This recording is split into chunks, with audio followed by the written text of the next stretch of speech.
Welcome, curious minds, to another deep dive. Today, we're not just dipping our toes in, we're plunging headfirst into a topic that is, well, quite literally an endless struggle. Hmm. Did you know that nearly one-fifth of all deaths worldwide are still related to infectious diseases? It's a stark, almost humbling reminder, isn't it? It really is. Despite all our incredible medical marvels, the vaccines, the antibiotics, the diagnostics, the war against microbes hasn't just not been won. It's raging on. Exactly, with an intensity that constantly demands our attention.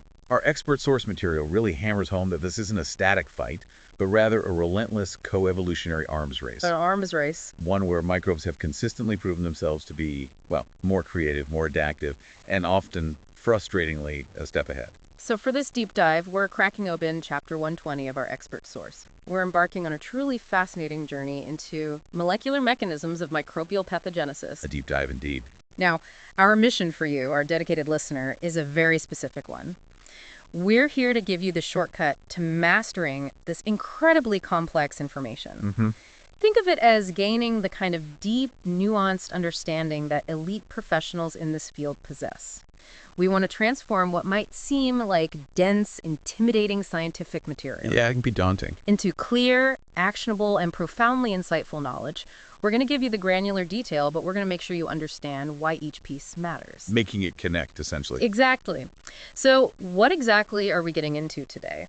Well, we're going on a meticulously detailed journey through this microscopic battlefield. Right. We'll unpack precisely how these cunning microbes manage to first encounter and then enter our bodies. The first hurdle. Then we'll see how they attach themselves with surprising specificity to our cells, establish their preferred homes or niches within us, Find their spot.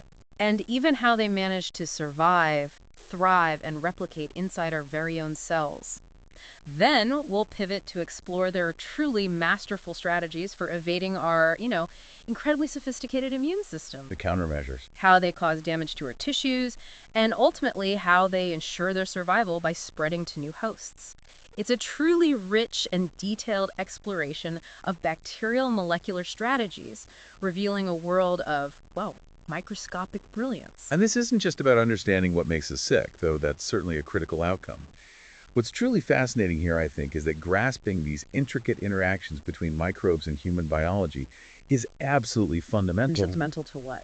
to understanding life itself at a microscopic level. It's vital not just for developing innovative new treatments and preventative measures for infectious diseases, which, as you pointed out, are still a massive global challenge. Still a huge burden. But it also illuminates the sheer sophistication of biological processes and the continuous evolutionary dance that has shaped both us, the host, and the microbial world around us.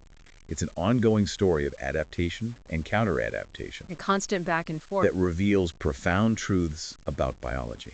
So let's start with that fundamental concept that underpins all of this co-evolutionary arms race. When we talk about infectious diseases, at its core, what we're really studying is host microbial interactions. Exactly. Yeah. It's not a static battle.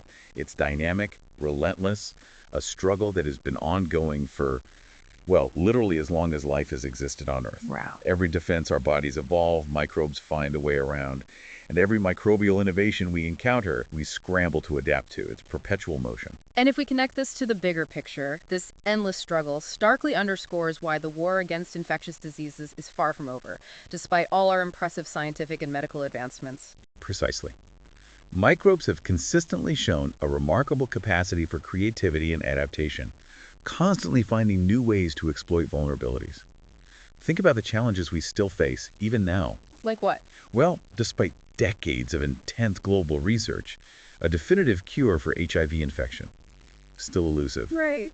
When it comes to tuberculosis, our methods for detection and treatment, while improved, have seen only marginal improvements in efficacy over half a century.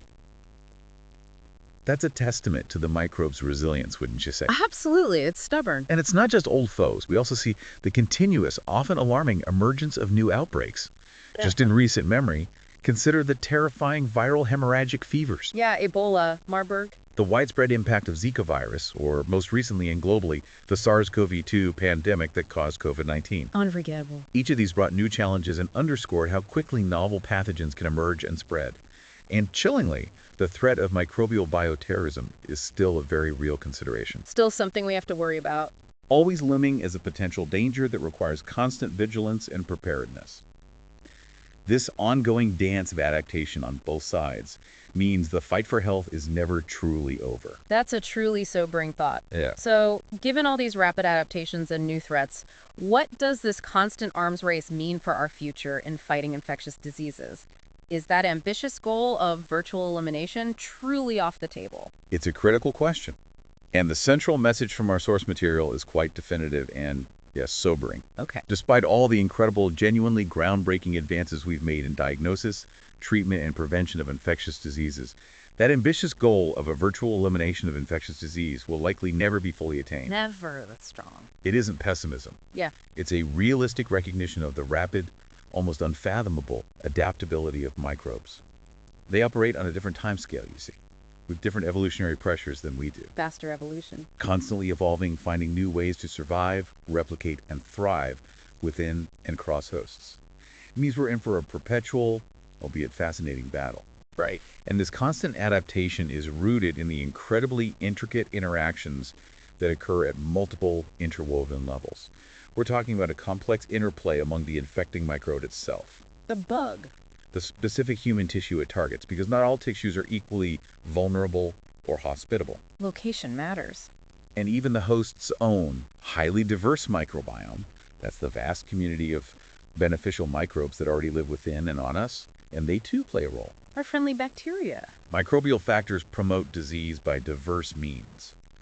They can directly alter the function or structure of human cells. They can cunningly inhibit our sophisticated immune responses, and they even respond to the presence and metabolic products of our own resident microbiota. It further complicates the host pathogen dynamic. It's an ecological battlefield on a microscopic scale. All right, let's unpack this pathogen's journey a bit, starting with the very first critical stage of infection, the initial encounter and entry. How do these pathogens even get into our bodies in the first place? Well, it's important to clarify right off the bat that for most bacterial infections, we're talking about a live, replicating pathogen entering the body. Not just a toxin. Exactly. While it's absolutely true that some diseases are caused by simply ingesting a toxic product made by a pathogen, and we'll get to those fascinating cases, the live entry scenario is overwhelmingly more common. It sets the stage for a much longer interaction. Okay, so pathways in. The most common entry points are quite straightforward, really. It's either through a break in the skin, A cut or scrape. which allows direct access to underlying soft tissues, or through the surface of our mucous membranes. The wet linings. Those moist linings found in the respiratory tract, the gastrointestinal tract, and the genitourinary tract. Of course, the skin itself, even without a break, can also be directly infected by certain pathogens. Right. The consequence of successful entry at any of these sites is potentially significant. It can lead to bloodstream infection, Getting into the... which then, like a microscopic highway system, can rapidly carry the pathogen to infect other, sometimes distant organ systems throughout the body.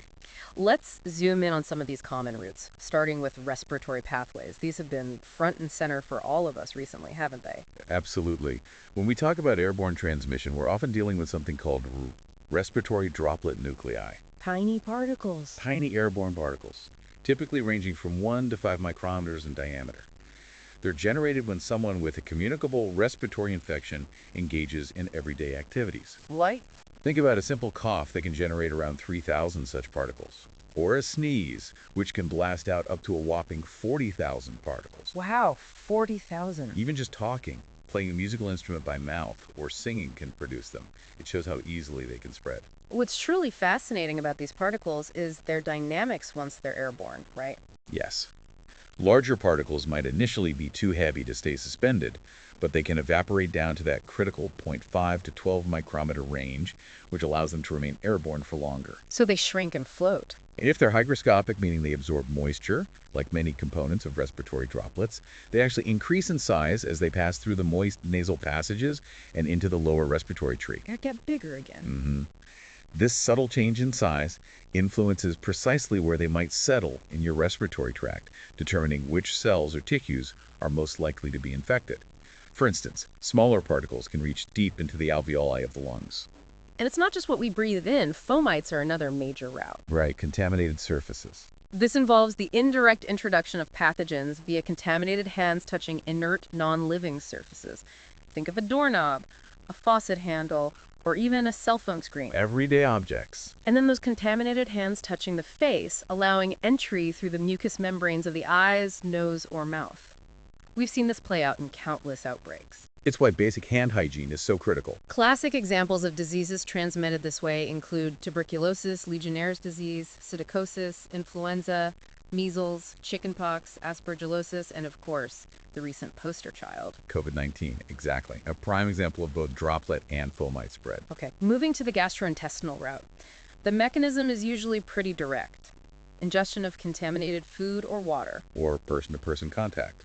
Typically a contaminated hand to the mouth. What's particularly interesting here from a pathogenesis perspective is the inoculum size required for infection you mentioned. Yes, the dose makes the poison, so to speak.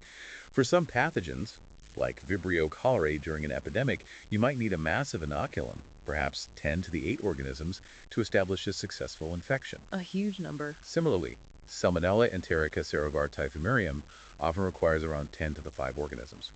These are generally food or waterborne, where a large number of bacteria can be consumed at once. But then you have incredibly efficient pathogens like Shigella spp. Right, where a tiny inoculum of just 10 to 100 organisms can cause severe disease. This makes person-to-person spread much more common and difficult to control. This difference in infectious dose reflects distinct survival strategies and virulence efficiencies. So when bacteria are trying to establish themselves in the gut, how do they handle that environment? Well, they are masters of manipulating their niche environment. Take Helicobacter pylori, for instance, a notorious gastroduodenal pathogen that lives in the highly acidic stomach. How does it survive that acid? It produces an enzyme called urease. This performs a remarkable feat. It converts urea, a common compound in the stomach, into ammonia. Ammonia, like in cleaning products. Yes, and it acts as a buffer, effectively increasing the pH of the surrounding stomach acid, creating a far more hospitable, less acidic microenvironment for the bacterium's survival. It also subtly alters the physiology of the gastric epithelium, further favoring the pathogen's persistence. Clever. What about others? Similarly, Clostridioides difficile exists as hardy spores. These spores only germinate or activate into vegetative, toxin-producing bacteria once they sense specific environmental cues in the gut. Which often happens when? Often when the normal microbiota has been disrupted, maybe by antibiotics. Ah, okay. And the urinary tract. For the urinary tract, colonization typically starts at the urethral meatus, the external opening, or the vaginal introitus, usually with fecal organisms. These bacteria then ascend into the bladder or kidneys, leading to infection. Going upwards. Sometimes entry can also be facilitated by medical instrumentation, like catheters. And pyelonephritis, a kidney infection, can even result from bacteria seeding the kidneys directly from the bloodstream, showing how a local infection can become systemic. Each niche presents its own unique challenges and opportunities. Now here's a really important distinction, one that often surprises people. Some diseases aren't caused by the live bacteria themselves, but by simply ingesting preformed bacterial toxins. Right, the poison's already made. The sneaky thing about these toxins is that even if you cook your food thoroughly and kill off all the bacteria, the toxins themselves can be heat stable and still cause illness. Exactly. It's a classic case of what you don't see, or what's already dead, still hurting you profoundly. This mechanism allows for a rapid onset of symptoms because the body is reacting to an active poison, not waiting for bacterial growth. Let's look at some specific potent examples. Staphylococcus aureus enterotoxins. Quite common. They can be found in prepared foods like dairy products, various meats, eggs, salads, even fresh produce, especially if they've been left at room temperature. And they cause? These toxins are strongly emetic, meaning they cause powerful, rapid onset vomiting. Okay.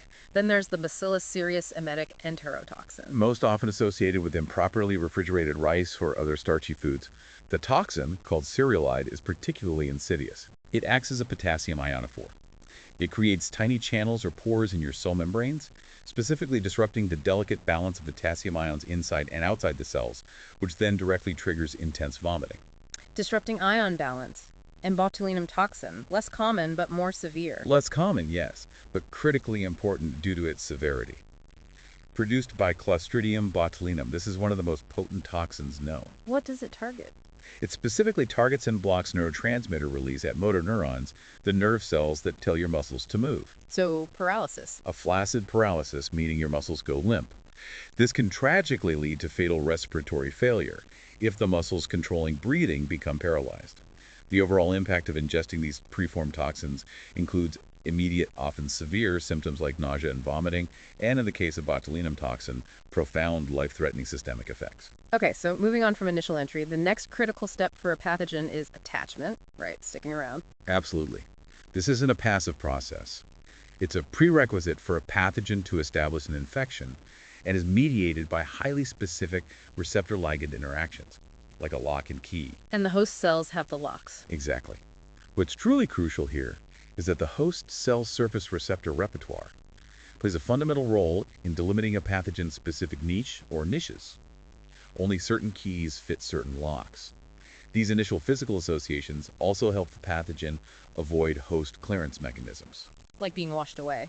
such as being washed away by fluid flow in the gut or respiratory tract, and can even contribute to the formation of complex structures like biofilms, which we'll discuss later. But you mentioned it's a delicate balance. Blocking adhesion isn't always good. It's a complex interplay, yes. Adhesion to cellular receptors often triggers cellular signal transduction and innate immune signaling within the host cell. This means that, surprisingly, therapeutically blocking adhesion, for instance, by giving a drug that prevents a bacterium from sticking, can, in some circumstances, actually exacerbate an infection. How could that happen? Because by blocking the initial, perhaps less harmful adhesion, you might inadvertently trigger or allow the pathogen to employ more aggressive strategies or deeper cellular signaling cascades that could be even more detrimental. It's not always straightforward. Okay, let's talk about the microbial grappling hooks themselves, the adhesins. Bacteria have evolved an incredibly wide range of structures for this, haven't they? An incredibly wide range, yes. Highly specific structures to attach to the diverse host cell surfaces and tissues they encounter. These adhesins are remarkably diverse in composition and form. Like what? They can be single proteins, complex carbohydrates, glycoproteins, lipids, lipoproteins, or even large multi-protein filamentous complexes that extend several micrometers from the bacterial surface, all anchored robustly in the bacterial outer cell envelope. And they usually have more than one type. That's the clever part. Most bacteria don't just produce one adhesin. They produce multiple adhesins, each often with varying specificity. This redundancy allows the pathogen to interact with different receptors on various cell and tissue types. These interactions are often partially redundant, serologically variable, and contribute either additively or synergistically, giving the pathogen multiple robust ways to hold on and adapt. Some common classes of these adhesins include pili, also known as fimbriae, those hair-like things. Exactly. Hair-like extensions, thin filaments made primarily of a polymer of a major peelin subunit with specialized minor peelins at the very tip, providing the actual adherence function. They're widely found in many gram-negative bacteria and some gram-positives. And using them for vaccines hasn't worked well. Despite their critical role, efforts to develop vaccines based on pili have largely been unsuccessful to date. It just underscores their evolutionary adaptability and the challenges they present. Let's delve into some pilus types. Type I pili. Crucial for function at mucosal surfaces. A prime example is uropathogenic Escherichia coli, or UPEC. The UTI bug. Yes, it uses these pili to closely associate with bladder epithelial cells, a key step contributing to relapsing urinary tract infections. The minor pilolectins at the tip of type I pili generally bind to deaminose glycans, a common sugar on host cell surfaces. And UPEC has other types too. Right, UPEC also produces type P pili and ephemeral adhesins, which bind to other sugar moieties on host surface glycoproteins with varied specificity. It shows that multi-pronged approach. It's interesting how even within the same species, different pilus structures can dictate adherence to distinct tissues. For instance, one UPEC adhesin might bind monomannose, another might prefer oligomannose, subtly shifting its tissue tropism. Then there are type 3 pili, found in Neisseria and Vibrio. Yes, widespread among diverse gram-negative bacteria. These are evolutionarily fascinating because they are related to the type 2 secretion system. And they do more than just stick. Oh yes. Beyond adherence, type 4 pili also allow for efficient DNA uptake from the environment, natural confidence, and enable a unique form and surface motility called twitching motility. In pathogens like Neisseria, SPP, and V. cholerae, they mediate the aggregation of individual bacteria into dense microcolonies, a crucial step for establishing stable colonization. What about flagella, the swimming tails? Those iconic polymeric helical filaments, vital virulence factors, they confer the ability to swim toward a target surface, often following a chemotactic gradient towards nutrients or specific host cells. And surprisingly, flagella can also act directly as adhesins. They stick too. Yes, binding to mucins on mucosal surfaces, as seen with enteropathogenic E. coli, EPEC, and enterohemorrhagic E. coli, EHEC in the gut, a dual role in both movement and attachment. And finally, autotransporter proteins, part of type V secretion systems. Right. Common in gram-negative bacteria, they are essentially extended adhesive projections anchored directly in the bacterial outer membrane. Incredibly pivotal virulence determinants in many diseases. Exactly. Classic examples include the filamentous hemagglutinin of Bordetella pertussis, absolutely essential for whooping cough, the Ecosay adhesin of Shigella spp, crucial for dysentery and also for intracellular motility. EPEC uses intimin for its intimate association with host cells, forming a super tight bond. And Yersinia spp uses invasin to actively promote its own uptake into host cells. And there are others too. Beyond these major classes, yes, other bacterial surface proteins like the OPA family and Neisseria spp and MS Cram's microbial surface components. Recognizing adhesive matrix molecules in Staphylococcus aureus and Enterococci are also critically involved in specific host cell adhesion.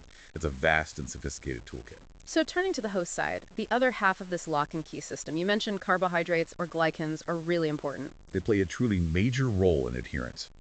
Our cells are literally coated with a complex array of glycoproteins and glycolipids, forming the glycocalyx.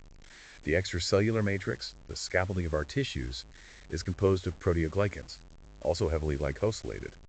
And our mucosal surfaces, like in the gut and respiratory tract, are covered with a thick, gel-like mucus layer, primarily made of heavily glycosylated proteins called mucins. And here's where it gets really interesting, you said, with human genetics. Yes, showing the deep coevolutionary dance. Roughly 20% of the human population has two non-functional alleles for an enzyme called FUT2. This enzyme is involved in the precise glycan decoration of secreted proteins. So some people make different sugar coatings. Essentially, yes. Yep. And this genetic polymorphism isn't just a random difference. It directly impacts an individual's susceptibility to certain bacterial and viral infections, and even alters susceptibility to chronic inflammatory diseases like Crohn's disease. This single genetic difference truly underscores the profound importance and specificity of human glycans in the complex choreography of infection. They are far from inert sugar chains. They are crucial determinants of who gets sick and how severely. Can you give some specific examples of these glycan receptors? Sure. The GM1 ganglioside, a specific type of glycolipid on cell membranes, serves as a receptor for multiple things. The notorious cholera toxin, CTX, Pseudomonas aeruginosa flagella, and the alpha toxin of Clostridium perfringens. One receptor, multiple users. Exactly.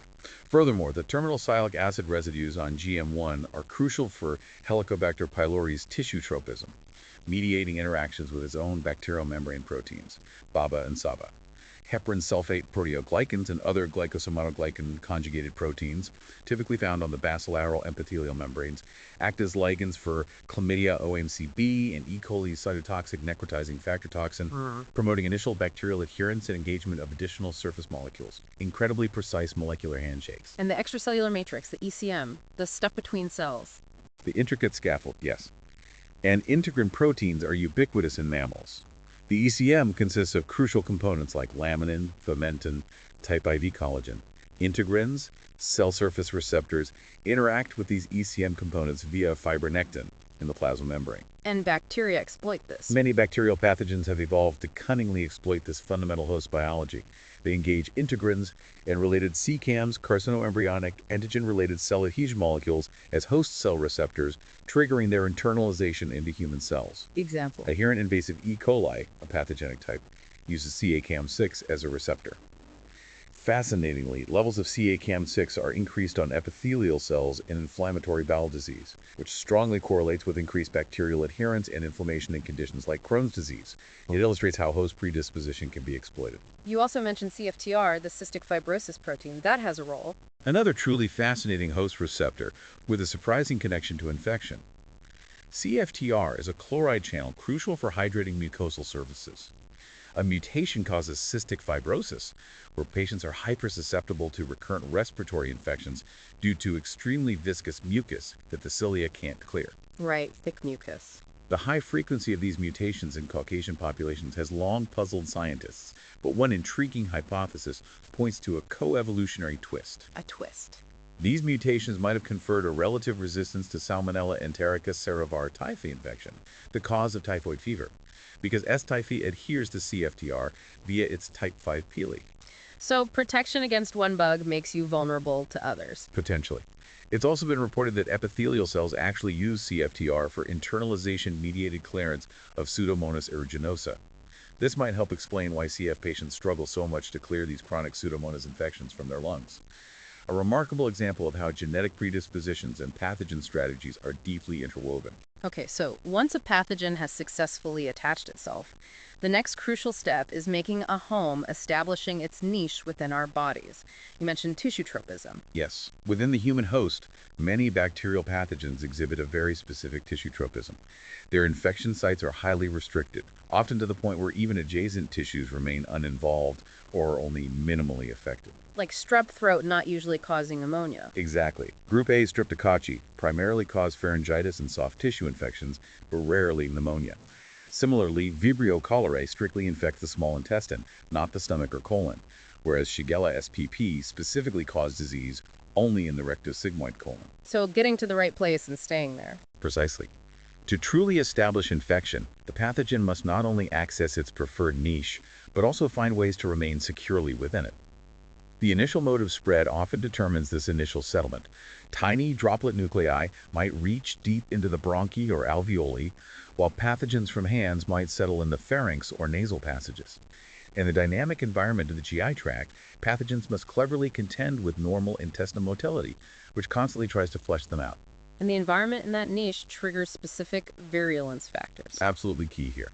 The specific environmental conditions factors like pH, oxygen levels, nutrient availability, cleverly trigger the precise expression of the pathogen's virulence factors, those molecular tools that enable disease. Examples. Vibrio cholerae secretes a mucinase called vibriolysin. This enzyme degrades the protective mucus barrier covering intestinal epithelial cells, giving the bacterium direct access to the cell surface, its prime real estate. Clearing away. Helicobacter pylori, that extracellular pathogen thriving in the acidic stomach, secretes urease, as we discussed, buffering the stomach's pH. Making it comfy. And Yersinia spp, when they associate with leukocytes, our immune cells like macrophages deliver secreted bacterial proteins directly into these phagocytic cells that inhibit phagocytosis, preventing their own engulfment. All elegant, highly evolved ways bacteria manipulate their environment and our cells. Now let's talk about that critical distinction in replicative strategies. Extracellular versus intracellular life. We can broadly categorize them, yes. Some pathogens remain predominantly associated with the surface of epithelial cells, staying outside the host cells. Examples include Bordetella, Pseudomonas, Vibrio, Clostridium staphylococcus. On that side. Others, however, predominantly enter and replicate within host cells, making them intracellular pathogens. This group includes well-known examples like Salmonella, Shigella, Francisella, and Listeria FBP. This choice of lifestyle dictates many of their subsequent survival strategies. So for extracellular pathogens, the main challenge is avoiding being eaten by immune cells. Phagocytosis. That's the big challenge, straightforwardly. They must find ways to avoid or inhibit phagocytosis. Pseudomonas aeruginosa, for example, is a master of this, often forming dense protective biofilms that physically impede phagocytosis. Similarly, streptococci can form long cell chains, also physically hindering engulfment. But there's a twist. Even non-immune cells can sometimes eat bacteria. Right. Even non-phagocytic cells, like epithelial cells, can sometimes internalize bacteria as a general clearance mechanism. Or, more actively, the pathogen can intentionally induce its own invasion into these cells. And no matter what, some bacteria always end up inside phagocytes. Inevitably. A subpopulation of any infecting pathogen will likely be phagocytosed by macrophages, neutrophils, or dendritic cells. And many pathogens, even those typically considered extracellular, have evolved sophisticated mechanisms to survive within these professional phagocytes, turning a potential death trap into a safe haven. Like strep pneumonia. Exactly. Streptococcus pneumonia, the pneumococcus, can actually survive inside vacuoles within dendritic cells and macrophages during its colonization of the nasopharynx, demonstrating a hidden intracellular phase. When we delve into specific examples of extracellular pathogens, you mentioned EPEC and EHA, the E. coli that cause bad diarrhea. Yes. These bacteria efface, or flatten, the microvilli of intestinal epithelial cells brush border those tiny, finger-like projections. Why flatten them? Once flattened, these bacteria adhere tightly and induce the formation of actin-rich pedicels at the plasma membrane. This unique structure is thought to prevent their internalization by the epithelial cells, allowing them to remain extracellular but intimately associated with the host. And they mess with cell polarity, too, the difference between the top and bottom of the cell. Epithelial cell polarity is crucial, yes. The distinct organization and function of the apic outer and basolateral inner surfaces. This polarity is vital for tissue function. Many pathogens cunningly subvert this polarity to redistribute membrane complexes. This facilitates their tissue penetration and dissemination, and crucially, allows them to cleverly avoid internalization and subsequent cell-autonomous immune mechanisms that would otherwise kill them. So for bugs like Listeria and Shigella, they prefer the bottom side. For pathogens that don't efface microvilli like Listeria monocytogenes and Shigella spp, the basolateral compartment, rather than the mucus-covered apical surface, is often their preferential site for invasion. They even actively target the dissolution of tight junctions. The seals between cells. Exactly. Those intimate associations that link epithelial cells and maintain tissue barrier function. They break them down to facilitate their deeper penetration into the tissue. Here's a truly formidable strategy, one that makes some chronic infections incredibly difficult to treat. Biofilms. Yes, biofilms. Some extracellular pathogens, most notably Staphylococcus aureus and Pseudomonas aeruginosa, establish persistent chronic infections by producing these complex extracellular polymeric matrices that essentially encase the bacteria. Where do they form? Commonly where tissue integrity has been compromised, like in burn wounds or on medical implants such as catheters or prosthetic joints. The matrix itself is a complex, sticky scaffold composed of extracellular polysaccharides, proteins, even DNA, embedding the bacteria. So what does this all mean for the host? What does the biofilm do? This biofilm mass is incredibly protective. It acts like a fortress, shielding the bacterial residents from phagocytosis by host immune cells. Hiding from immune cells. And it also significantly impairs the diffusion and efficacy of both host antibodies and administered antibiotics. Oh, drugs can't get in easily. Exactly. The bacteria avoid elimination and persist, leading to a chronic, often recurrent infection. Meanwhile, the host immune system is continuously recognizing the bacterial virulence factors within the biofilm, which can lead to massive, unproductive inflammation and local tissue damage, exacerbating the infection without successfully clearing it. A truly insidious mechanism and a major clinical challenge. Now, let's talk about the Great Invasion, the sophisticated mechanisms of cellular entry.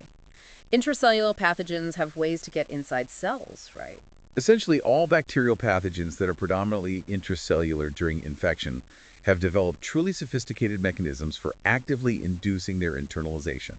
It's not passive. Even ones that live in macrophages. Yes, even pathogens like Salmonella FTP or Listeria monocytogenes, which survive for prolonged periods in normally phagocytic cells like macrophages, still possess distinct molecular mechanisms to induce their entry. They don't just wait to be eaten, they initiate the process. One primary mechanism is the trigger mechanism, using things like the type 3 secretion system. Yes, the T3SS. This is a highly specialized syringe-like nanomachine found in many gram-negative pathogens. It acts like a needle in syringe, directly delivering bacterial effector proteins from the bacterial cytoplasm into the cytosol of eukaryotic cells. Injecting proteins directly. These T3SSs are evolutionarily conserved, highlighting their effectiveness. When the needle tip contacts the eukaryotic plasma membrane, two secreted proteins form a pore, the needle docks, creating a continuous conduit. Through this, a diverse array of bacterial effector proteins are delivered, causing dramatic effects, including inducing bacterial uptake. So how does that trigger uptake? For pathogens like Salmonella, Shigella, and Chlamydia spp, which all use a T3SS to induce entry, some of the very first effectors secreted activate the rapid polymerization of cellular actin immediately beneath the bacterium. Actin, the cell's skeleton. Right. This dramatic actin polymerization pushes outwardly against the plasma membrane, generating large dynamic folds called ruffles that literally engulf the bacterium into a membrane-bound vacuole. And then what happens inside? What happens next depends critically on the pathogen. Shigella spp rapidly lies an escaped vacuole into the host cell cytosol to replicate freely, The escape artists. while Salmonella and Chlamydia spp predominantly remain within the vacuole, having evolved to thrive within that specific compartment. The alternative primary entry method is the zipper mechanism for bugs without a T3SS. Exactly. Used by several invasive pathogens that don't rely on a T3SS, showcasing a parallel evolutionary path. In this scenario, bacterial surface molecules engage with and stimulate the clustering of specific host cell receptors on the cell surface. Grabbing onto receptors. This clustering, along with subsequent intracellular signaling, causes the plasma membrane to tightly surround the bacterium in a process of zipper-like fashion until it's fully internalized within a vacuole. Examples of the zipper. Yersinia pseudotuberculosis uses its YADA and invasin molecules to bind to beta-1 integrins, key host cell adhesion receptors. This binding stimulates specific PI3K and ACT signaling pathways, leading to zipper-mediated entry. And Listeria. Listeria monocytogenes uses surface proteins called internalins, NLA and NLB, to engage E-cadherin and the MET receptor, respectively, activating beta-catenin signaling for zipper-mediated entry. Even some bacteria usually considered extracellular, like Pseudomonas aeruginosa with LECA and Staphylococcus aureus with its fibronectin binding protein, can promote their own uptake in a similar induced fashion. It shows the versatility. Okay, here's where it gets really interesting. After initial uptake, whether by trigger or zipper, the common fate for most invasive bacterial pathogens is to reside, at least initially, in a membrane-bound vacuole. Right, a little bubble inside the cell. Now, normally these vacuoles would just get degraded, right? Sent to the cell's recycling plant, the lysosome. That's the usual pathway. They'd enter the degradative endosomal pathway, acquiring host proteins that promote physical maturation, acidification, and ultimately complete degradation by powerful lysosomes. But these pathogens don't let that happen. Many bacterial pathogens are true masters of subverting this process. They actively prevent endosomal maturation and cleverly block lysosomal degradation, effectively transforming a potential death trap into a safe, hospitable haven for themselves. How do they manage that from inside the vacuole? Within these subverted vacuoles, various bacterial effector proteins are delivered by specialized secretion systems, like the T3SS we mentioned. These proteins can be injected either into the vacuolar space itself or directly across the vacuolar membrane into the host cell cytosol. And once there, these effectors actively manipulate crucial host processes for the sole benefit of the pathogen. Salmonella enterica cerevare typhimurium, for instance, uses distinct T3SSs, one for invasion, another entirely separate system for maintaining its specific salmonella-containing vacuole, or SCV, once inside. two different systems for different jobs. Whereas Chlamydia spp and Shigella spp each encode only one T3SS, but their effectors are highly specialized for their respective intracellular lifestyles. And those effectors determine the lifestyle, like Shigella escaping. Exactly. The effector proteins delivered are the major determinants.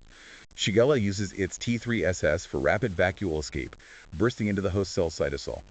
Chlamydia, on the other hand, remains strictly within its vacuolar compartment, the inclusion, and uses its T3SS effectors to cleverly hijack those cellular trafficking pathways and perturb innate immune responses, creating a large, nutrient-rich replicative niche. And these vacuoles look different. They even exhibit distinct morphological and functional traits. The SCV often features thin membranous tubules extending into the cytoplasm for efficient nutrient acquisition. The chlamydia inclusion localizes precisely at the microtubule organizing center to efficiently recruit host vesicles, a whole spectrum of vacuolar adaptations. Moving on to type AVI secretion systems, or T4SSs, similar job to T3SSs, but different. Conceptually similar in delivering effectors, yes, but T4SSs are evolutionarily distinct and remarkably more functionally diverse. They also form a multi-protein apparatus with a continuous channel. What makes them so versatile? First, they're found not just in gram-negatives, but also gram-positives, and even some archaea, ancient and widespread. Second, a large subset can transport DNA via conjugation, Share genes. including antibiotic resistance genes. Third, some deliver proteins, often toxins, into other bacterial cells, playing a role in interbacterial warfare. Not surprisingly, their structural diversity is also immense. And they're key for bugs like Legionella and Coxiella living inside vacuoles. Absolutely key for Legionella pneumophila, Legionnaire's disease, and Coxiella burnetii, Q fever, surviving within cellular phagocytic vacuoles. Their T4SS delivered effectors actively alter vacuole maturation, making it hospitable. This results in a specialized LCV or CCV. How do they make it hospitable? They cleverly block lysosomes from fusing, preventing degradation.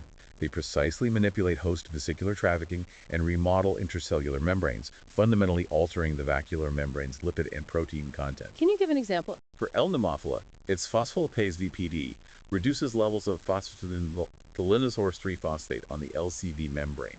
This lipid normally recruits the host Rab5 GTPase, a key regulator in endosomal maturation. By interfering with Rab5, VPD stalls the vacuole's progression towards degradation. The mature LCV membrane even eerily resembles the cellular endoplasmic reticulum sophisticated mimicry. And Coxiella. Coxiella Burnetti's vacuole is more lysosome-like, with a strikingly low pH, which actually activates its T4SS effector delivery. These effectors then stimulate incredibly efficient vesicle recruitment, massively increasing the CCV membrane until it can fill most of the cytosol.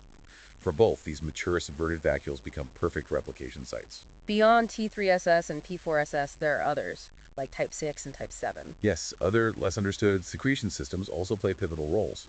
Francisella tularensis, causing tularemia, uses its type dense secretion system, T6SS, to remodel the lipid content of the psychosomal membrane, delaying maturation. And tuberculosis. Mycobacterium tuberculosis employs the ESX1 type 7 secretion system, T7SS, for phagosomal membrane lysis, allowing it to escape into the cytosol. But we don't know much about the effectors. It's a testament to the cutting edge of research that for both, remarkably few specific effectors have been fully characterized. And the precise molecular process of lysis remains surprisingly poorly understood, highlights the vast unknowns still present. So while many stay in vacuoles, some pathogens actually escape into the cytosol. Exactly. While all invasive bacteria initially enter cells into a vacuole, for some, this residence is merely transient. These are the cytosolic pathogens: Listeria monocytogenes, Shigella spp, spotted fever group, Rickettsia spp, and Burkholderia pseudomelae. How do they get out? These clever invaders rapidly lyse the vacuole after initial invasion and escape to replicate freely in the host cell's cytosol. Listeria, for example, produces a potent, pore-forming toxin, Listeriolation O plus phospholipases, which collectively disrupt the membrane. Shigella's mechanism is less certain, but definitely requires its T3SS. So what does this freedom in the cytosol mean for these pathogens? What are the pros and cons? Once they're replicating directly in the cytoplasm, they gain ready access to abundant nutrients like glucose and amino acids, may be less available within a vacuole. Easier access to food. But this freedom also comes with a new challenge. They must now directly evade cell-autonomous immune mechanisms surveying the cytosol, including the crucial process of autophagy, which we'll discuss later. And a defining feature is that actin-based motility, the rocket tails. A defining hallmark, yes. Incredibly clever and visually striking. They express a specific cell surface protein like ACTA in Listeria, or AKS in Shigella, which recruits and activates host factors, like the ARP23 complex that polymerize actin filaments at one end. Pushing them along. Like a tiny rocket engine, generating propulsive force that pushes the microbe through the cytosol. This subversion of our own cytoskeleton is a vital virulence factor, aiding survival and promoting efficient dissemination through tissues. And this motility helps them spread between cells too. It facilitates cell-to-cell spread, a truly critical virulence mechanism. For Shigella, Listeria, and Rickettsia, their motility pushes them with such force into host cell membranes that they form large protrusions, poking into the next cell. These protrusions are then taken up by neighboring cells without ever exposing the pathogen to the outside. This forms a double membrane vacuole in the new cell, which is then lealised again, releasing the bacteria into the cytosol for another round. Despite being used by diverse bacteria, these modes show striking similarities. Except for Burkholderia, it does something different. Burkholderia spp have a unique and particularly aggressive twist. They induce the formation of multinucleated giant cells by triggering infected host cells to fuse their membranes directly with adjacent cells in a T6SS-dependent manner. Fusing cells together. Yes, creating a massive, contiguous cytoplasm where the bacteria can spread and replicate without exiting and re-entering individual cells, and even more efficient means of dissemination. Okay, regardless of where a bacterial infection takes hold outside, vacuole, cytosol, they all need nutrients, right? Food to replicate. Fundamentally, yes. All microbes need nutrients to replicate, grow, and divide. And here's where the host's ingenuity comes in as a global defensive strategy. Our bodies actively maintain nutrient-poor conditions, effectively trying to starve out invaders. The nutritional immunity. And our own microbiota, that vast community of beneficial bacteria, also contribute significantly by fiercely competing for resources with any invading pathogens. But pathogens fight back. Of course, they've evolved an impressive arsenal to overcome these limitations. For example, when faced with oxidative stress, some secrete specialized metal ion-binding proteins via T4SSs to maximize nutrient uptake, actively scavenging essential elements like iron. They also upregulate cell surface receptors to more efficiently scavenge available resources. The intracellular ones. Intracellular bacteria are particularly adept. They often manipulate host processes by delivering factors that inhibit host mRNA translation, thereby increasing the available pool of amino acids the pathogen can exploit. Pathogens within vacuoles have intricate methods of redirecting host nutrient transport pathways directly to their vacuoles, literally rerouting the host's cellular delivery system. A continuous tug-of-war for vital resources. What's truly fascinating here is how bacteria surviving in vacuoles, typically nutrient poor, manipulate host cellular processes to meet their metabolic needs. They mess with cellular trafficking. Incredibly intricate strategies, yes. Host cellular rearrangements, like cytoskeletal changes, are tightly regulated by row family GT passes, while vesicle transport is precisely controlled by RAB and ARF GT passes. And bacteria mimic these host proteins. The deep coevolution has led to a remarkable outcome. Bacterial effector proteins have acquired eukaryotic-like domains, meaning they structurally mimic or are functionally similar to our own host proteins. Many mimic host cellular trafficking proteins like GEFs, guanine nucleotide exchange factors, which regulate GT passes, and snares, which control vesicle fusion. What's the effect of this mimicry? These clever bacterial effectors cause host protein and lipid markers to accumulate on the vacuolar membranes, making the pathogen-containing vacuoles eerily resemble normal host compartments. This sophisticated mimicry then strategically redirects host vesicles from the ER, Golgi, secretory pathways directly to the pathogen-containing vacuole, delivering crucial nutrients. Chlamydia spp, being obligate intracellular bacteria, are completely dependent on acquiring host-derived lipids for their own membranes, a dependency fulfilled through this precise manipulation. Dissecting these effectors has even revealed novel biochemical modifications, teaching us new things about our own cells. Let's look at the truly mind-bending case of Legionella pneumophila's effector arsenal. You said it secretes over 300 effectors via its T4SS. An astonishing number. This massive and diverse arsenal allows for incredibly precise spatiotemporal control over numerous host processes, effectively reprogramming the cell. Can you give an example? Two specific effectors, for instance, precisely target the cellular GT-PACE RAB1, a key regulator in vesicle transport. One effector, INCX, inactivates RAB1 by transferring phosphatidylcholine, a phospholipid, to it. The other, SID-M, modifies RAB1 by adding an adenosine monophosphate molecule. Both modifications effectively incapacitate RAB1, disrupting normal vesicle trafficking. And some effectors control other effectors, meta-effectors. What's even more sophisticated is that some are meta-effectors. They don't directly act on host factors, but instead modulate the activity of other bacterial effectors, creating a complex, hierarchical regulatory network within the host cell.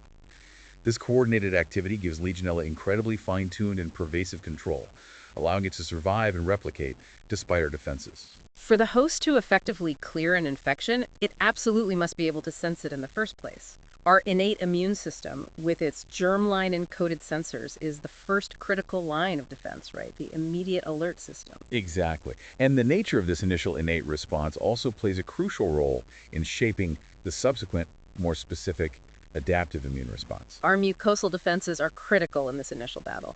The linings. Truly critical. Epithelial barriers, like those in the intestinal and respiratory tracts, are typically the very first tissues a pathogen encounters. These surfaces are covered by a dynamic mucus layer. Not just a physical barrier. No, it also contains secreted molecules like secretory immunoglobulins, various antimicrobial peptides, and even our own commensal bacteria, all offering a crucial first line of defense that can directly attack or simply wash away invaders. But in the gut, pathogens can hijack M cells. Yes. Cunning pathogens have learned to overfill this barrier by specifically hijacking microfold cells, or M cells.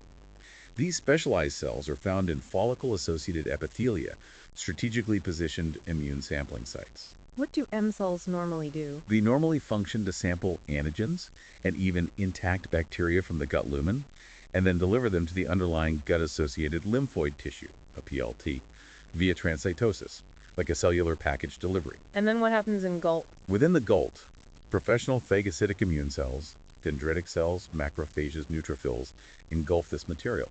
Lysosomal degradation within macrophages and dendritic cells leads to precise presentation of pathogen antigens on MHC molecules.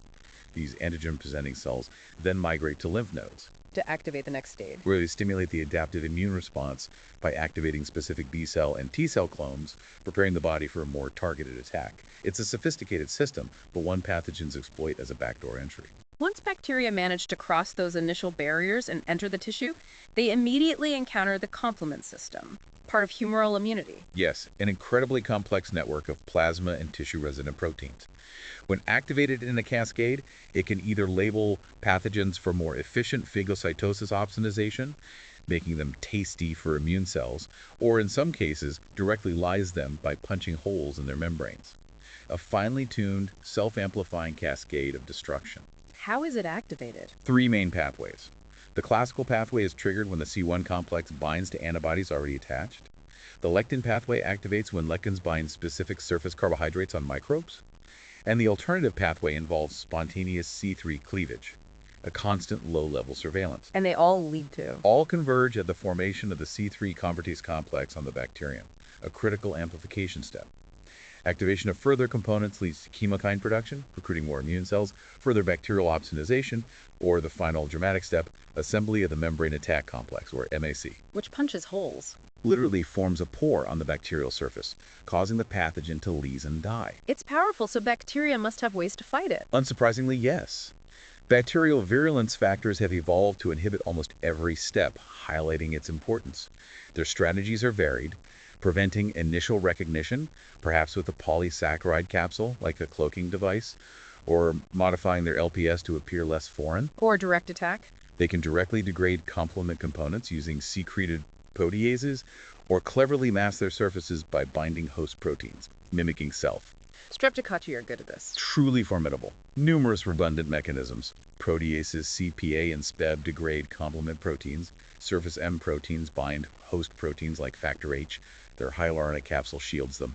Others? Borrelia burgdorferi Lyme disease encodes a CD59-like protein inhibiting MSC assembly. Interestingly, while many pathogens inhibit opsonization, others like Francisella and Yersinia spp actually promote it. Why would they do that? It allows them to be taken up into phagosomes. They then have mechanisms to replicate within these cells and prevent lysosomal fusion, cleverly turning a host defense into a ticket to their preferred intracellular niche. Evolutionary ingenuity. Lysosomes are another critical component. The cell's waste disposal. And recycling plant? Yes. Highly specialized vesicular organelles with powerful hydrolytic and antimicrobial enzymes, all working best in a low pH. Lysozyme, for instance, hydrolyzes bacterial peptidoglycan, causing lysis, and the fragments also stimulate innate immunity, an alarm signal. How do bacteria evade lysosomes? Gram-negatives have their outer inner membranes as a physical barrier. Gram-positive can decrease susceptibility by modifying their peptidoglycan, maybe decreasing sugar acetylation, making it harder for lysozyme to cleave. And antimicrobial peptides, AMPs, Yeah. defensins and such. Positively charged AMPs, yes. Highly concentrated in degradative compartments and at mucosal surfaces. They bind the anionic negatively charged bacterial surface LPS in gram-negatives, teichoic acids in gram-positives, and perturb membrane integrity, poking holes. Bacterial counter strategies. Modify surfaces to reduce net negative charge, decreasing AMP binding. Some, like Isaureus and Burkholderia senescipacea, even secrete proteases that specifically cleave AMPs, directly neutralizing them. Our cells also mount that potent oxidative burst, like cellular bleach. Producing highly reactive oxygen and nitrogen species, ROS, RNS, yes. A prime example is the neutrophil oxidative burst.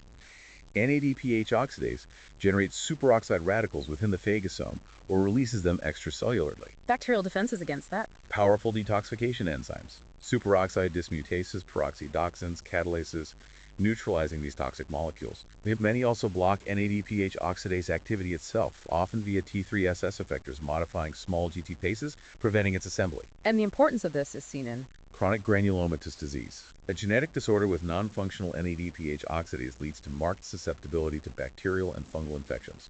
Shows how critical this pathway is. the oxidative burst also stimulates nets, neutrophil extracellular traps. Yes, remarkable structures. An extruded web-like mesh of decondensed chromatin, DNA, studded with antimicrobial proteins. designed to ensnare and destroy pathogens and restrict spread, like sticky, toxic nets. Bacteria evade these too? Of course. Streptococci encode DNases, enzymes degrading DNA, dissolving nets. Staphylococcus aureus takes it further. Its nucleus degrades nets, but the resulting nucleotide products are converted into deoxydenosine, Which is? a potent macrophage toxin.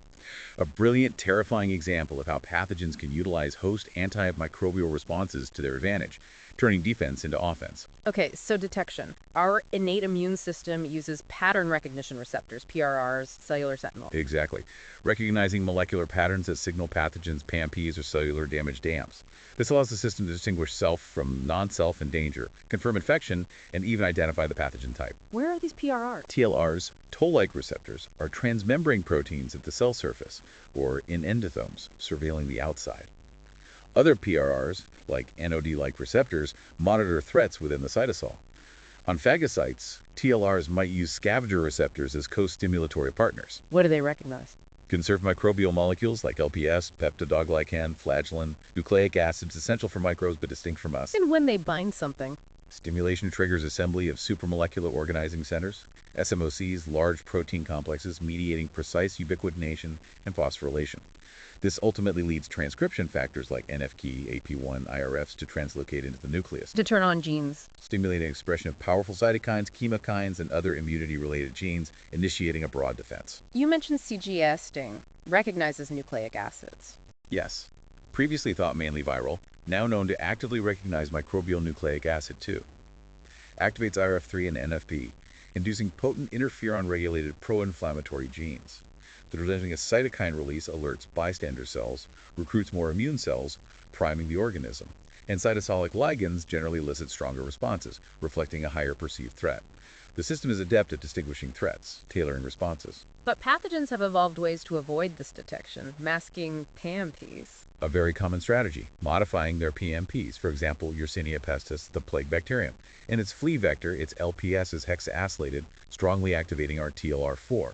But in a human host, the temperature shift to 37 degrees C induces an acetyltransferase, Changing the LPS. producing tetraacylated LPS, which crucially does not activate TLR4, allows the pathogen entry without setting off immediate alarms.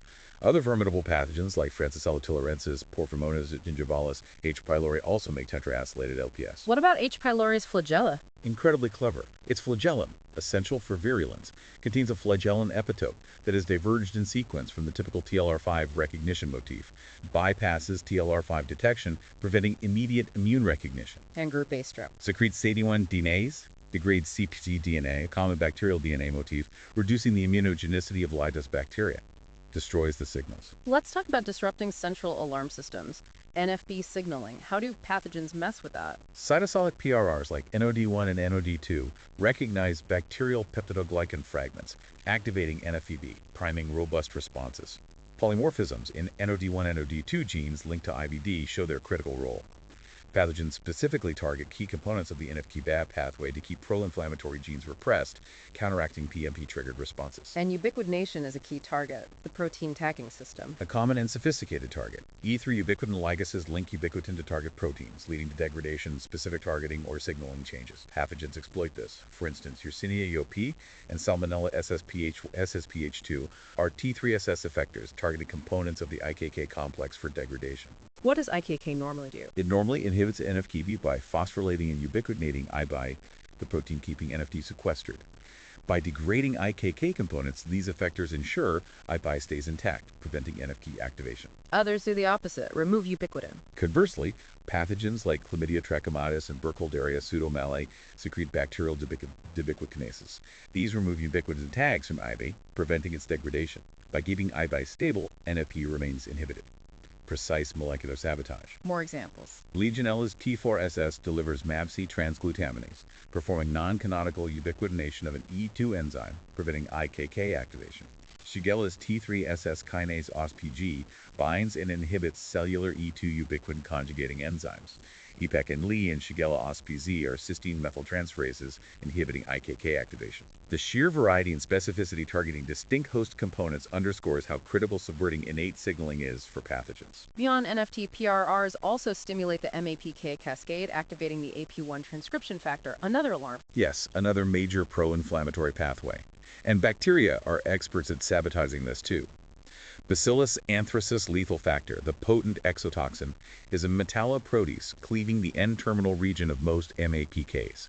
Devastating cleavage ablating the cascade. Other ways to block MAK. A family of homologous T3SS effectors. UAJ from Yersinia, Avra from Salmonella, Vope from Vibrio. These acetyl-key serine residues in MAPKs, directly blocking phosphorylation, preventing activation. And removing phosphates. Shigella ospf and its ortholog Salmonella SPVC act as phospho-309 lyases, directly removing phosphate groups from 309 residues on MAPKs, inhibiting them. The broad range of mechanisms and targets emphasizes how much bacteria rely on subverting innate signaling. They don't just fight, they hack the system. Immune cells can be primed, so a second stimulus gets a stronger response. Yes, priming enhances subsequent responses, augmenting innate mechanisms, upregulating genes, recruiting neutrophils.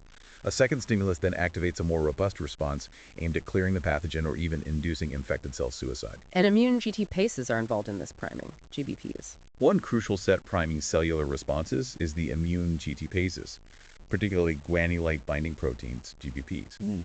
Production is powerfully induced by interferon signaling, crucial for antiviral antibacterial defense. What do GBPs do? Fascinating cytosolic or membrane-associated sensors. Specifically, target pathogen-containing vacuoles, bacterial membranes, or shed LPS. Act as molecular scavengers. They promote release of PAMP stamps, making them accessible to other PRRs, amplifying the alarm. Some GBPs literally extract LPS from cytosolic gram-negatives, activating the non-canonical inflammasome. How do they fight Shigella? GBPs recruited to Shigella SPP can prevent its actin-based motility and promote ubiquitination, targeting it for degradation. But remarkably, Shigella interferes by secreting an E3 ubiquitin ligase effector that targets these GBPs for degradation, disarming this key defense. Meanwhile, while TLRs survey the outside, other PRRs monitor the inside, the cytosol, including NLRs and ALRs forming inflammasomes. Exactly. Vigilantly monitored by other PRRs, including NOD and AIM2-like receptor families, NLR and ALR. These critical cytosolic sensors form large supramolecular organizing centers called inflammasomes. What triggers them? Binding specific ligands, cytosolic wall teichoic acids, double-stranded DNA, signaling serious internal threat. They oligomerize, form a complex, recruit procaspases, inactive enzyme precursors. Activating caspases. Procaspases are activated by autocleavage, becoming active caspases. Activated caspase 1, key protease, then performs two critical functions. Cleaves gastromin D, GSDMD, which forms pores in the plasma membrane, leading to pyroptosis, inflammatory cell death. Then the second function. Simultaneously, caspase 1 cleaves and activates pro-IL-1 and pro-IL-18, releasing these mature, potent pro-inflammatory cytokines through the GSDMD pore, triggering a broader cytokine signaling cascade. What are the main inflammasomes? Best characterized canonical ones include NLRP1, NLRP3, and NAIP and LRC4, each sensing distinct signals. NLRP3 is versatile, activated by sensing general homeostatic dysregulation ion flux, mitochondrial damage, and critically, by pore-forming toxins like S. aureus phenol-soluble modulins and UPAC hemolysin. And NIP NLRC4. More specific sentinel, sensing T3SS needle protein and flagellin, clear indicators of invasion and motility. Pathogens overcome this. Legionella downregulates flagella upon entry. Salmonella uses effector SOPB to activate ACT, reducing NLRC4 expression. Pathogens can directly inhibit caspases too. Shigella OSPC3 and EHEN left T3SS effectors directly inhibit non-canonical inflammasome caspases, evading inflammatory death. Shows the high threat level perceived as inflammasome sense PAMPs, DAMPs, and general host process dysregulation. Inflammasomes can sense cytoskeleton changes too, through NOD1 and purine. Yes. Both sense cytoskeletal perturbations by monitoring specific modifications of small rho GTpases. Purine, for instance, senses various covalent modifications. Glucosylation by C. difficile TCDB, adenylation by C. botulinum C3 toxin, deamidation by Burkholderia cenocepacious T6SS effector TECA. These bacterial interference signs trigger the purine inflammasome. And NLRP1 might be bait. Recent research suggests NLRP1 might act as bait for microbial proteases or ubiquitin-targeted degradation, which then stimulates its activation in pyroptosis, turning attack into self-destruction signal. The profound clinical significance is underscored by genetic polymorphisms in inflammasome genes linked to autoinflammatory disorders or infection susceptibility. In addition to pyroptosis, that inflammatory cell death, there are other types, necroptosis and apoptosis. Yes, pyroptosis is highly inflammatory, designed to destroy intracellular pathogens and alert bystanders. But there's also inflammatory necroptosis and non-inflammatory apoptosis. Necropto. Observed in severe bacterial pneumonia and sepsis, triggered by innate immune signals like interferon gamma or TLRs, culminates in kinase-dependent assembly of a plasma membrane, pore complex, cell lysis, damp release, intense inflammation. And apoptosis, the quiet one. Meticulously controlled, non-inflammatory programmed cell death. Cells condense, shrink, form blebs, but crucially without releasing cytosolic contents, avoiding inflammation. Apoptotic blebs and dead cells are neatly disposed of by macrophages via efferocytosis, key in development and normal cell turnover like an intestinal villi. How is apoptosis triggered? Intrinsic stimuli, mitochondrial membrane potential dissolution due to stress or toxins. Or extrinsic stimuli, cell surface death receptors interacting with pro-inflammatory ligands like TNF-alpha. So given all these ways cells can die, how do pathogens prevent host cell death? Gastrointestinal pathogens like Salmonella, Yersinia, pathogenic E. coli are masters at inhibiting signaling from cell surface death receptors, blocking the death signal. What if the host cell senses this blocking? Fascinatingly, if the host cell senses this specific inhibition, it doesn't give up. It triggers alternative inflammatory cell death pathways. Shows remarkable functional redundancy. These pathogens block signaling by modifying arginine residues of death receptor SMOCs with sugars or by direct enzymatic cleavage. What about intracellular bugs like chlamydia? Intracellular vacuole-residing pathogens like chlamydia spp activate host survival pathways PI3K and 1-catenin signaling while simultaneously inhibiting apoptosis. Ensures the infected cell remains viable for replication. Legionella and Coxiella. Also vacuole-residing T4SS effectors inhibit apoptosis by precisely sequestering host pro-apoptotic factors, removing the kill signals. And cyclomodulants, arresting the cell cycle. Unique group of bacterial effectors delivered by extracellular attaching effacing pathogens like EPEC and EHEC. Specifically, arrests the host cell cycle. EP6 cyclomodulin CIF deamidates ubiquitin, inactivating host E3 ligases involved in cell cycle progression. Reduces epithelial turnover, preventing shedding of infected cells. But here's the coevolutionary tug-of-war. The host cell, sensing this disruption, can trigger its own cell death pathways in response. A dynamic battle. Let's talk about another crucial host defense, autophagy, the cellular recycling system, and the autophagy arms race. A truly fundamental host defense and bacteria have exquisitely evolved to interfere, highlighting its importance. Cells use autophagy to dispose of damaged organelles, recycle protein complexes by forming double-membrane autophagosomes around cargo, delivering to lysosomes for degradation. And in infection. It can literally isolate and dispose of cytosolic pathogens, encasing them and sending them to the lysosome. How does it recognize the bugs? Direct pathogen recognition or sensing damps.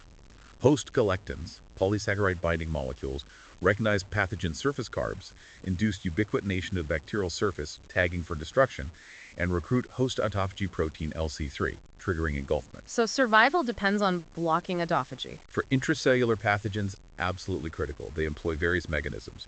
Evade ubiquitination, inhibit host E3 ligases, block ubiquitination sites, decorate virulence factors with host proteins, or directly alter host autophagy regulating pathways. Listeria's trick. Listeria monocytogene's rapid actin-based motility and cell-to-cell spread via ARP23 recruitment helps mask its surface proteins from ubiquitination, staying one step ahead of tagging. What about nutrient depletion triggering autophagy? A key trigger is intracellular amino acid depletion, common when pathogens replicate.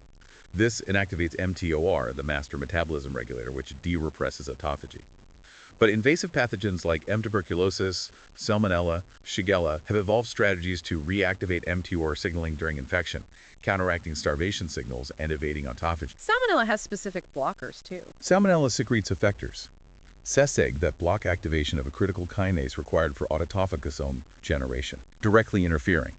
The ubiquity of autophagy means pathogens evolved diverse mechanisms to overcome it, regardless of their niche. It's a delicate balance, isn't it? Too much immune response is bad, like in sepsis or severe COVID-19, but too little is also bad. Exactly. Dysregulated or excessive responses can be fatal, but too weak a response leads to overwhelming infection. And our cells have innate immune training to get the balance right. A clever, recently appreciated mechanism primes cells at the transcriptional level via stable epigenetic modifications. Alterations in chromatin structure, histone modifications like phosphorylation, acetylation, methylation cause stable, long-lasting changes in gene expression profiles, preparing the cell. And our microbiota helps with this training. Mounting evidence suggests our human microbiota plays a crucial role. It subtly modifies the methylation state of promoters of metabolism immunity genes, educating the immune system for a more finely tuned response. And pathogens mess with epigenetics, too. Perhaps not surprisingly, yes. They also regulate host responses epigenetically. Bacillus anthracis and Legionella pneumophila deliver histone methyltransferases into cells to control inflammation and ribosome activity, altering functions at a foundational level. Even pore-forming toxins. Even plasma membrane pore formers like Listeria's Listeriolysin O and Pseudomonas's T3SS pore can exert epigenetic modulation by altering ion homeostasis, manipulating gene expression, a profound level of molecular control. Now we move to the next level of immune evasion, the adaptive response. So innate immunity kicks things off, recruits antigen-presenting cells. Right, like dendritic cells. But for a chronic infection, bacteria need to do more than suppress innate immunity. They have to avoid the adaptive response, too. Absolutely. They need to avoid elimination by the highly specific and potent adaptive immune response. Which involves primarily B cells, humoral immunity antibodies, and T cells. Cell-mediated immunity, clearing infected cells, coordinating responses. T cells are activated by precise antigen presentation on MHC molecules, the critical handshake between innate and adaptive. Genetic diseases affecting adaptive immunity, like SCID, show how vital it is. How do bacteria suppress T cell activation? M. tuberculosis is a master at this. Latent infections. Notorious for it, yes. Persisting for decades by deftly avoiding adaptive immunity. Once phagocytosed by macrophages, it actively induces immunosuppressive cytokines. IL-6, IL-10, TGF-Zen. What does that do? This immunosuppressive environment inhibits interferon gamma-dependent gene expression and causes downregulation of MHC class II molecules and other immune stimulatory molecules on antigen-presenting cells, thereby effectively inhibiting helper CD4 plus T lymphocyte activation, crucial for antibacterial response. What about whooping cough? Bordetella pertussis. Induces dendritic cells to produce IL-10, which skews T cell maturation towards regulatory T cells. Immune dampeners. Essentially, yes. Suppressing the overall immune response, allowing the pathogen to persist. And salmonella. Salmonella enterica cerebrtyphimurium uses a clever T3SS effector, STED, depletes MHC class II from dendritic cell surfaces by activating the E3 ubiquitin ligase MARCI8. MARCI8 ubiquitinates MHC class II, interfering with its trafficking, decreasing T lymphocyte activation. Highly targeted strategies. Beyond preventing stimulation, can pathogens directly mess with lymphocytes, B and T cells? Some can directly alter their activity, yes. Yersinia's T3SS effector, UPH, is a potent protein tyrosine phosphatase. What does that do? Directly dephosphorylates key signaling components of B cell and T cell receptors, prevents crucial signal transduction upon antigen-presenting cell stimulation, inhibiting lymphocyte activation and proliferation. A truly alarming phenomenon, primarily caused by Escherichia superantigens, incredibly inflammatory exotoxins, potent T cell activators, but in a non-specific, overwhelming way, stimulating exuberant, sometimes fatal cytokine production, a cytokine storm. How are they different from normal antigens? Instead of binding specific variable regions of MHC and T cell receptors, superantigens bind in variable regions.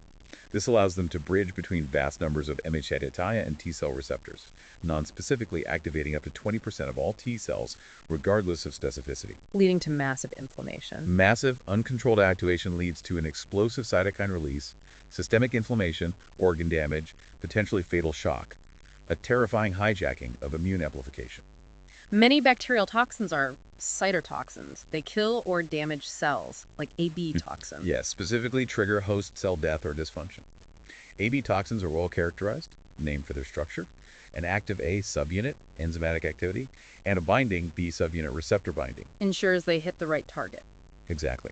This diverse family includes Shiga toxins, Shigella pathogenic E. coli, Iota toxin, C. perfringens, diphtheria toxin, Corynebacterium diphtheriae, pertussis toxin, B. pertussis, cholera toxin, CTX, V. cholerae. How do they work generally? Generally, B subunit binds cell surface receptors, Complex taken into endosomes, a subunit translocates to cytosol, where its enzymatic activity is unleashed. Specific effects: cholera and pertussis toxins. Both exhibit ADP ribosyl transferase activity, target G protein regulators of adenylate cyclases, leading to dramatic increase in cellular cyclic AMP, CMP, perturbs ion homeostasis, can induce apoptosis. And in cholera, that causes the diarrhea. Massively increased KMP induces chloride secretion via CFTR and inhibits sodium chloride absorption in the small intestine, leads to massive fluid secretion into the lumen, severe diarrheal symptoms. Other ADP ribosyl transferase toxins. C. perfringens iota toxin, P. aeruginosa exotoxin,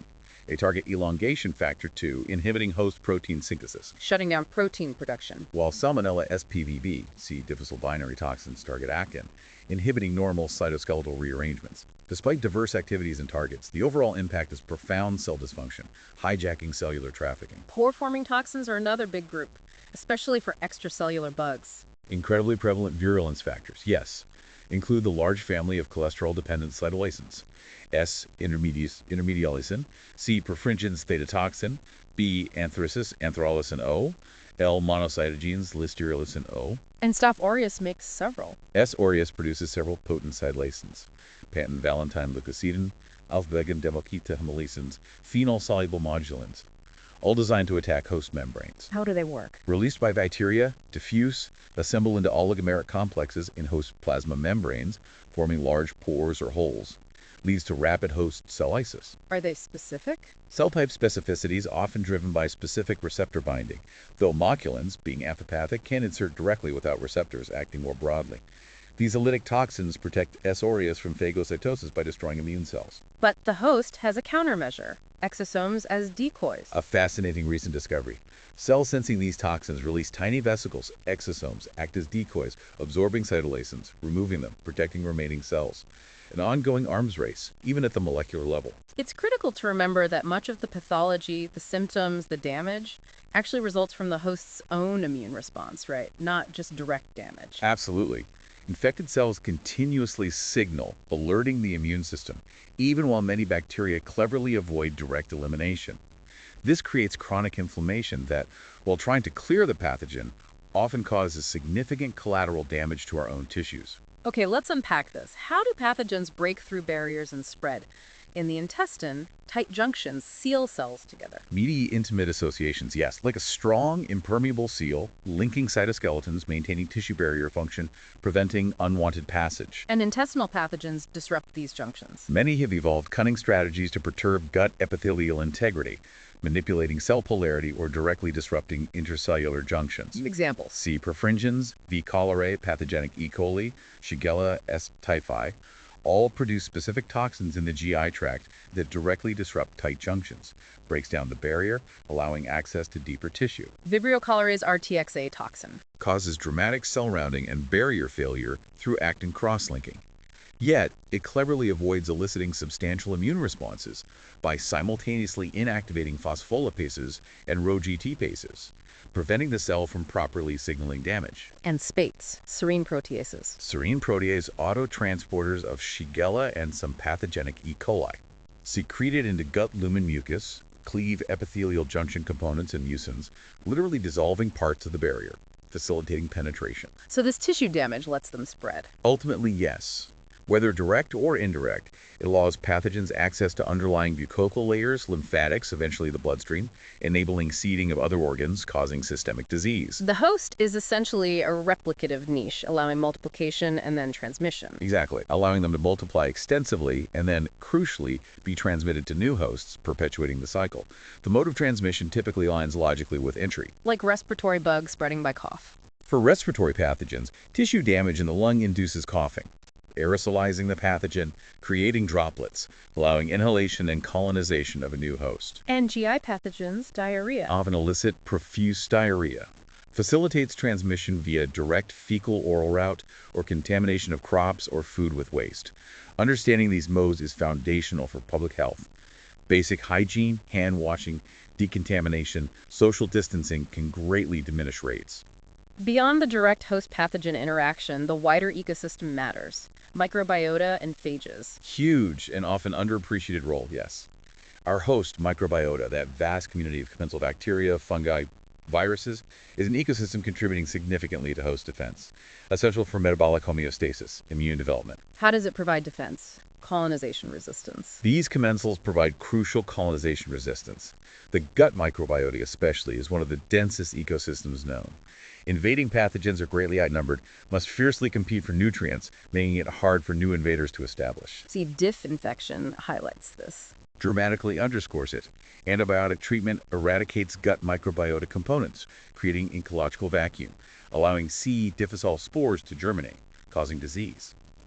The remarkable success of fecal transplantation shows how crucial repopulating a healthy, diverse microbiota is. Commensals have their own weapons. Bacteriocins, T6SS. Many possess sophisticated antibacterial systems. Bacteriocins kill other bacteria. Type VI secretion systems, T6SSS, deliver toxins directly into neighboring bacteria, causing lysis or inhibiting growth. T6SSs are used by pathogens, too. Present in both pathogenic and commensal bacteria. Their killing ability contributes to stable gut community, eliminating competitors, and colonization by invaders like Shigella sonnei V. cholerae, which use T6SSs to outcompete residents.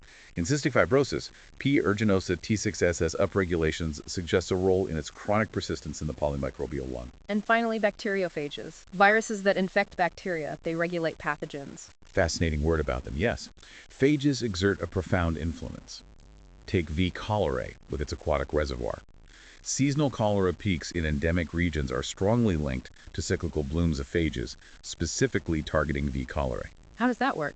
Phages infect V. cholerae, replicate inside, lyse and kill the hosts, releasing new phages. Consequently, phages precisely regulate pathogen abundance in the environment, directly impacting disease epidemiology by reducing bacteria available to infect humans. Could this apply to other pathogens? The open question, truly fascinating, is whether bacteriophages contribute to cyclical control of other, less studied pathogens similarly. Offers a potentially powerful natural mechanism for disease control. #outro. So, what does this all mean when we put it all together reflecting on this truly deep dive? We've journeyed through an astonishing, incredibly intricate array of molecular mechanisms today. It's a lot to take in. From initial colonization and specific adhesion to active invasion and strategic dissemination, and then the incredibly cunning, multifaceted ways pathogens manipulate our host pathways at a molecular level. It truly drives home the profound point that infectious diseases occur when pathogens successfully establish themselves, and the myriad symptoms we experience were often the direct, complex result of the ensuing high-stakes molecular fights. The battles Between these incredibly sophisticated pathogens and our own robust yet vulnerable immune system. And if we connect this to the bigger picture, the sheer diversity and molecular precision of the virulence determinants we've explored highlights just how successful the hostess has been in combating infection over vast evolutionary time. It's a testament to our resilience. And to the relentless evolutionary pressure microbes have exerted, constantly pushing our own biological defenses to adapt, innovate, become increasingly sophisticated. A dynamic, unending biological arms race shaping every living thing. This raises an important forward-looking question.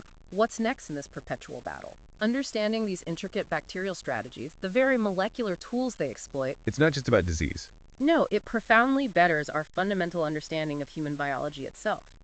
This continuous arms race isn't just about survival. It's a dynamic, ever-evolving laboratory continuously offering new, unforeseen opportunities for successful therapeutic intervention. New drugs, new vaccines. New strategies, if we can leverage these incredible, hard-won insights into the very fabric of life. So as you go about your day, consider the profound implications of this ongoing microscopic battle for future health and medicine. What new insights will we uncover next in this endless, captivating struggle?